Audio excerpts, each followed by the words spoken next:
Hey everyone, it's DC here, and today I wanted to try a live stream. I've never done one of these, and yeah, it looked kind of fun. I thought I'd go through a bunch of questions here, and if anyone's actually watching live, which I highly doubt, I'll answer your questions as well. So we'll start off and get straight into it. We've got Enrico Salamau. He says, greetings. Thanks for the great tips. You're welcome, Enrique. Do you think doing a cert in cybersecurity at TAFE is enough to get an entry-level role in the industry? For those of you who don't know, TAFE is a diploma-level study option in Australia. It's pretty popular. I did TAFE myself, actually. There was no cybersecurity stuff when I did it, though, but that's okay. And yeah, so Cert 4 in cybersecurity and TAFE, is that enough to get a job? Probably not. You would almost definitely need to have some sort of experience or other work experience or some other qualifications. Like if you had a TAFE diploma in, or is this it's a certificate, it's not even diploma, so Cert 4 in cybersecurity with, say, a CEH and any of the other ones, even a CCNA would really help here. The security one, that would, yeah, you could get a job from that, but it would be difficult, and you'd probably be looking at managed service providers as well as all sorts of, mainly managed service providers. You're not going to get a straight cybersecurity job straight up. I'll just check this real quick. Bear with me. Alrighty. Is that a bit better? It's better. All right. Okay, next question was from Chess Trader, and he says, so this job without doubt forces you to be in front of a computer screen 7 to 8 hours a day. Yes, definitely. Like, yeah, of course. That's it's the nature of the job, and maybe if you're doing like external audits and you had time traveling to other jobs, yeah, but you're going to be in front of a computer. You're not a laborer. You're not outside. You're you're in front of a computer all the time. Next question. It's from, oh, this is a hard name. It's from Kasper Szymanski. I hope I got that right. I'm sorry if I didn't. He says, I'm looking to get into cybersecurity. I have an option to do a foundation degree in cybersecurity and network infrastructure. Cool. Is this a good qualification? Not a full degree and a foundation. Will I be looked down upon, or should I do it? It's a 2-year course. It's a pretty short course, so 2 years isn't too bad for any sort of degree, even a foundation degree. And cybersecurity network infrastructure, yeah, I think that would get you through. It's enough paperwork to get you across the line at least. You're probably, again, similar to the other guy before, Enrique, you're going to want to be getting some sort of other qualifications along the line. And I can't stress enough how good a CEH is. I know a lot of places don't put a CEH as your main focus of a certification, though. If you're going to be doing a CEH, fine, do the CEH, but also do something else that's like it's a stepping stone qualification.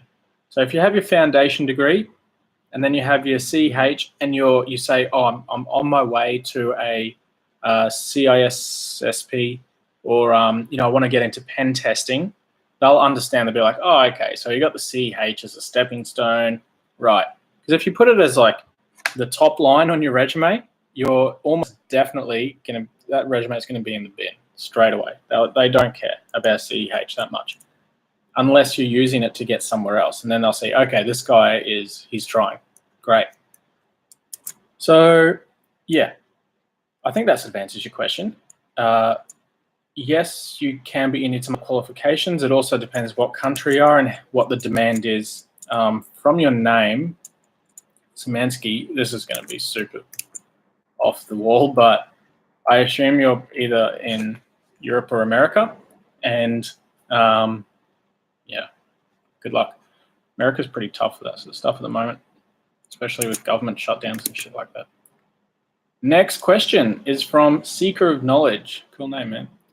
What online tutorials would suggest from Udemy or other places that would help building a project to improve CV? So CV, for anyone who doesn't know, that's another word for resume. We call them resumes in Australia. Some people call them CVs, whatever.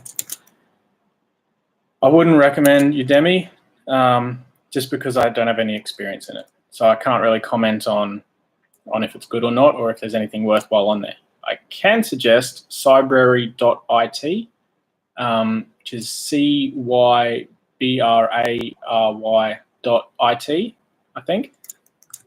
Just Google it, Cybrary. That site, it's tailor-made for cybersecurity. There's a whole bunch of free courses on there. There's lots of free information. I get emails like every few days about some 50% off this course, 50% off this one. So yeah, it's I reckon it's worthwhile jumping on that website if you want to learn some stuff and not have to pay a huge amount of money for it.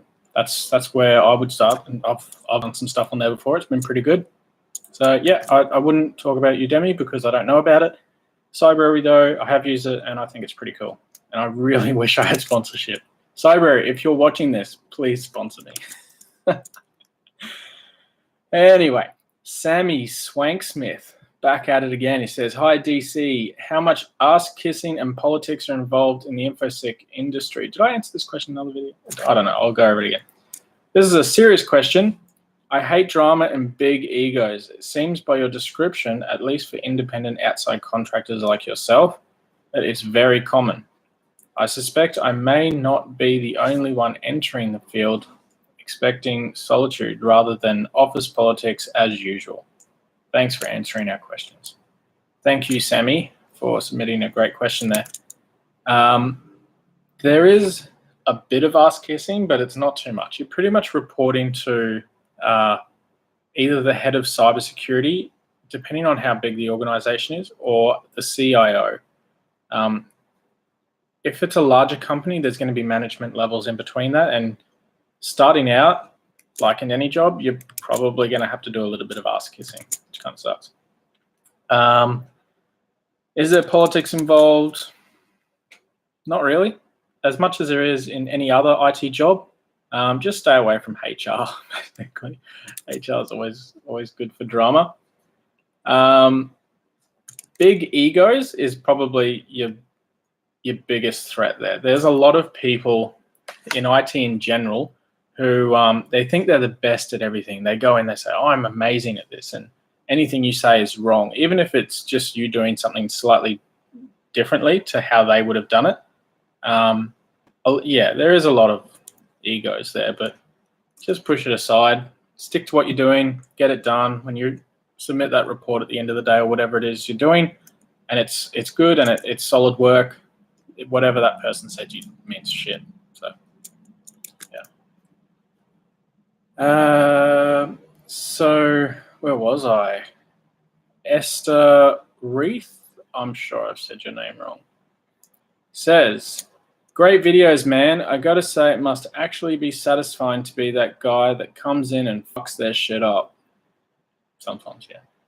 This makes me look forward to finishing my CyberSec degree. Cool, man. Yeah, that's not really a question. I don't know why I put that in there, but I think it was because I wanted to talk about the fucking their shit up bit, which is, it is fun sometimes going in there and going, all right, you know, you're going to have to change this and this and this, and your processes all suck. And what have you guys been doing for the last 20 years? Yeah, that is kind of fun. It's also a massive toll mentally to have to put up with the bullshit that's going to come after that. So just be aware of how that might turn out for you. Next question is from Fahad Hilal. He asks, I did my bachelor in computer science and now would be doing a master's degree again in computer science. Okay. I have very basic knowledge of networks, but I am interested in the field. I want to learn about the field. How do I begin, and what kind of courses do I choose at university? Also, is cryptography super important in learning security? I'll answer the last question first. Cryptography is important depending on which part of cybersecurity you're getting into. Yeah, that's a huge discussion. I'm not going to cover all of that, but yeah, look, if you're doing your master's in computer science, that's good. Bachelor in computer science, doing masters, yep, have very basic knowledge of networks. That's okay, you'll pick it up. What I would do, if I was you though, is I would do a CCNA routing and switching just to cover that whole networking thing, and because CCNAs look amazing on resumes, and they help you get into a whole bunch of other jobs, not just cybersecurity or networking related. You can get into so much stuff with a CCNA. And I think that would be really good to help you out with getting through those boundaries of not knowing too much about networking. I want to learn more about the field. How do I begin? What courses should I choose? I don't know what courses you've got in your elective, dude, so I don't really know. Stick to the ones that are around databasing and more programming stuff. There should be these days a few cybersecurity courses in your degree. So if you want to get into cybersecurity, I would choose those. Cryptography is definitely related to cybersecurity. So yeah, why not jump on that, get into it. Next question. Darnell Robinson says, hey man, so I've been working in Linux doing some basic bash. Cool. Do you know of any books on how to get some basic hacking done for educational and practice purposes? I don't know any books that will teach you that. There are plenty of online tutorials, which I don't really recommend. I try and stay away from the whole hacking thing, just because that's not my game. However, if you there's a few on GitHub that I found really fun, which are all related to Wi-Fi, because I really like Wi-Fi hacking. That's my sort of favorite one of those. And yeah, doing some Wi-Fi stuff or any of that stuff is going to be fun. So if you want to do that, get into it. If you want to jump on Metasploit and start playing with that as well, that's probably where I'd be looking. But yeah. I think my cat's just opened the fucking door. Jesus Christ.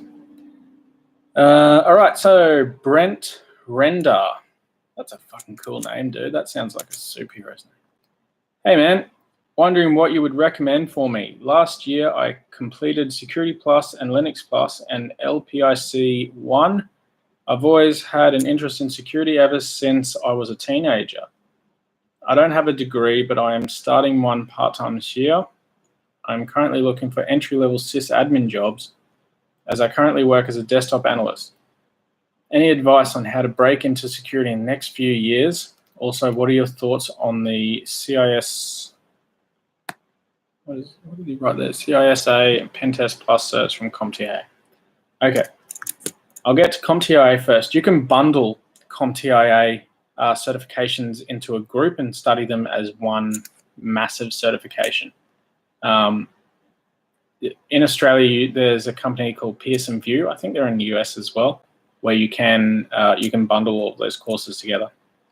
There's another one called Red Education, I believe. I think they're worldwide as well. So that's how I would tackle all of those, because you can do them all in one, which is great. So they just give you this huge coursework, and you go over it and off you go. Breaking in, so starting part-time this year, looking for an entry-level sysadmin job. Why sysadmin? Sysadmin is going to lead you down a really long path of not so fun work, to be honest. I think, anyway, personal opinion. What I would do is look for a split role, which is a network and systems administrator. Those jobs they're more fun and they're more rounded. You get to cover a lot more stuff. So yeah, that's sort of where I'd be going with that. I wouldn't be bothering just going for a straight sysadmin job. And you don't really have to go for like, they're all pretty much the same. Like I've done work as a sysadmin and I've done work as a senior sysadmin, and it was exactly the same thing. The only difference was as a senior sysadmin, I had more responsibilities. So I was responsible. If something broke, I had to know how to fix it immediately. Whereas your entry level, yeah, you don't have, you've got some sort of buffer in between. So up to you, man. But yeah, I'd probably be going for more network engineer / sysadmin. That's where I'll be going. Or like a level 3 technician at an MSP. Yeah. Mokhtar Kiari, I'm sorry, I'm sure I'm blitzing your name. Can I work as a pen tester? What certification? What's okay. You meant to say what certificate or diploma do I need for that? Yeah, anyone can work as a pen tester if you want, as long as you don't have a criminal history. And what certificate or diploma do you need? Okay, so if you want to get that diploma in cybersecurity, that would be a good start. Also get your CH, OSCP, and I'm going to say CCNA again just because it helps getting jobs. The security one, maybe not the networking one.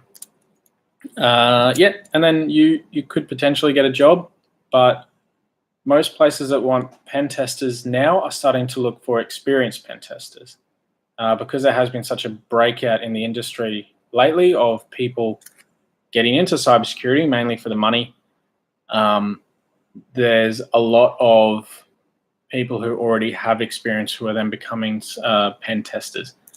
So if you want to get into pen testing, get some experience first, then you'll be able to get in, or you'll be able to get in easier. Next question and last question. So if you guys have any questions, I can see there's like 2 or 3 people watching this. Hey, 2 or 3 people. Yeah, throw some comments in, and yeah, I'll see what's going on. So I'll just turn on the comments real quick. Oh, potentially inappropriate. No, I don't care about inappropriate stuff. Oh, okay. So Soames, Fairs, and Lorenzo Preston, give me 1 sec, and I'll get to you.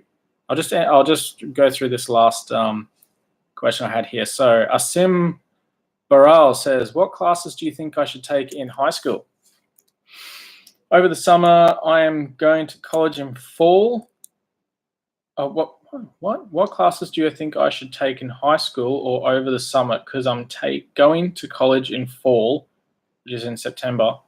I am taking applied computer science, but what else do you think I should take? So you're in high school. Oh man, I'd probably like chill a little bit. Enjoy high school.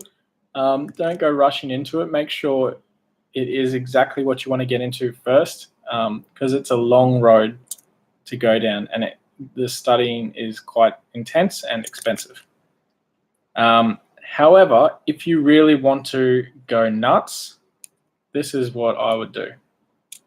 So do whatever you want to do in high school as long as you get the certificate, and definitely do some computer related stuff so you can get into university. Once you get into university, do either computer science or cybersecurity degrees. Just a bachelor, it doesn't have to be a master's. While you're doing those, get your CEH, CCNA, because it will get you a job. CCNAs get you jobs everywhere in the world. Depending on if you want to do pen testing, look for the OSCP. If you want to do more defensive stuff, or as an all-round professional, do your CISSP. The CISSP is pretty hard to get to those, so yeah, don't go too crazy on that one straight away. That'll probably be a few years down the line, to be honest. If you can, pick up any firewall-related certs along the way. So, for example, the checkpoint certification. It's pretty cool. The Palo Alto one is also pretty good. All the next-gen firewalls are, well, they're very similar. So if you can learn how to do one, then you can specialize in one of those, and then you can, get into that. There's also a Splunk certification, which just do some Googling quickly. Can't remember what it's called. It's like Splunk Fundamentals. Splunk Enterprise Security Certified Admin. That's going to get you into the really defensive stuff. So reading through logs, and then eventually getting to, writing policies as a cybersecurity analyst. You could get a job as an engineer, though, a cybersecurity engineer with that Splunk certification, as well as some other ones. So yeah, that's what I would do if you really want to do that. But I wouldn't do it while you're in school. I'd just do school and then get to the other certifications later. Maybe do the CCNA in school. You can do a CCNA in school. Yeah. Alrighty, question time from the comments. We have Soams Fares is asking, sorry, I just missed your explanation about CH and CISSP. Kindly summarize it again. Massive thanks. No worries, dude. Which part exactly of the CH and CISSP was it that I was talking about? I'll go over CH real quick anyway. So CH is, I remember what I was talking about. So I was saying, if you have a CH on your resume, don't put it as your headline on your resume. Don't say, I'm a CH, David. Just don't do it, because recruiters will throw your resume away almost immediately. They don't care about it. CH is a stepping stone certification. You use that to get into something better, right? So you either do a CH while you're working somewhere or while you're studying, but not as a main qualification. Does that make sense? Because it's not that big a deal, basically, is what I'm trying to say. It's good to have, and people like it when they see it on your resume, but not as your main qualification. If you say, I've got a degree, a CH, and a CISSP, that's amazing. That you're going to stand out. You're a golden egg. But if you just say, oh, I've just got a CH, they're going to be like, great, see you later. Don't want to know this guy. So I think that's what I was explaining before. CISSP is quite high level. It's difficult, definitely. It takes a long time. I failed mine the first time. And yeah, I'm no genius though. So, a lot of people pass it the first time. But yeah, I found it quite difficult. So yeah, definitely get to that point eventually. Now this other guy, Lorenzo, yeah, CCNA definitely gets an interview or a job. 100%, dude. It'll get you anywhere. If you have a CCNA, a CCNP, and a CISSP, you'll get any networking related job pretty much anywhere. You'll definitely get a job. And most network engineers, they get paid around, in Australia, like 80 to 100,000 for a CCNA or CCNP job. CISSP is like 120K plus in Australia. In the US, it's a bit different, but yeah. So yeah, anyway, there's no more questions here, so I'm going to wrap this up. If you guys have enjoyed the live stream thing, I'll have to do it again sometime. But if you think it sucked, I probably won't do it. I'll just go back to recording the same old videos that I always do. So thanks for coming, and I'll see you in the next one. See you guys.